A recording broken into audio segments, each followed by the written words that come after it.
Hi there, I am Dr. Pavini Moray. I have practiced in the sex therapy world for over 15 years. I work with couples, helping them reconnect. And an area of a special interest for me, I would maybe even call it a passion, is working with folks with sexual aversion. And it's both a personal and professional interest. It's something I myself have experienced over the years. And when I first came into this work, all I was hearing was that this is really difficult to work with. It's impossible to change it. That was kind of the professional outlook and how it was thought about in the community. And I just don't believe that. I have worked with it in my own life and I've worked with it with many, many clients. And while it is difficult to change, it's not impossible. And I'm going to tell you why I've been able to work with people successfully, which is that sexual aversion isn't a mental issue necessarily. It's not something you can think your way through. It is a body response. When you get a reverse, right? When you're like, oh, gross, I don't want to have sex, yuck, or icky, or just like, no. When you get that, that's a somatic response. It's your body saying no. And your body is wise.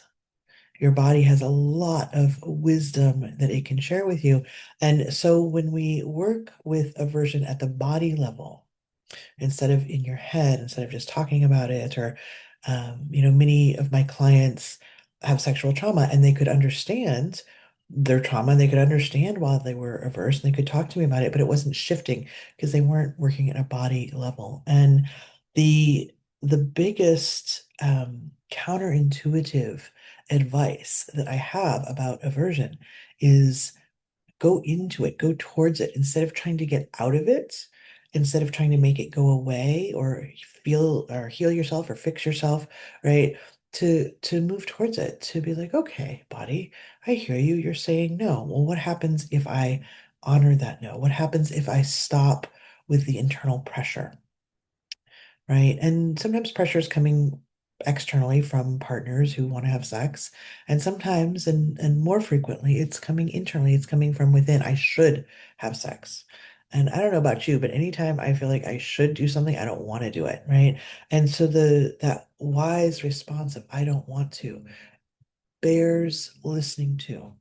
And it's often not just in sex, right? It's in many areas of life.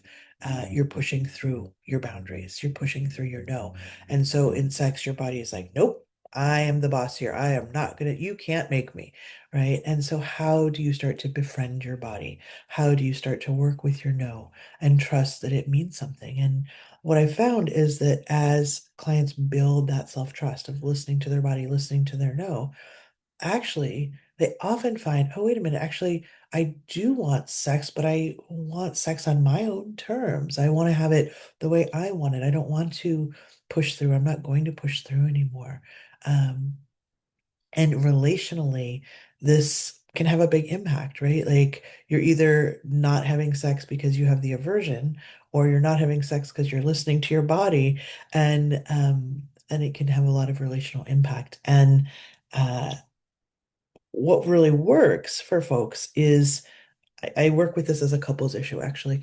Um, for both partners to come into sessions and to get to the point where it's just like, oh, my aversion's happening. Oh, cool, your aversion's happening. Well, no pressure here. Like, I'm not worried about it, right? That kind of vibe can really shift how it's a point of conflict in the relationship, which of course is just putting more pressure on. So, if you are interested in learning more, I have uh, book you can buy about it, a short book. And I also have a longer, I think it's 12-week course. Both of those are available on my website.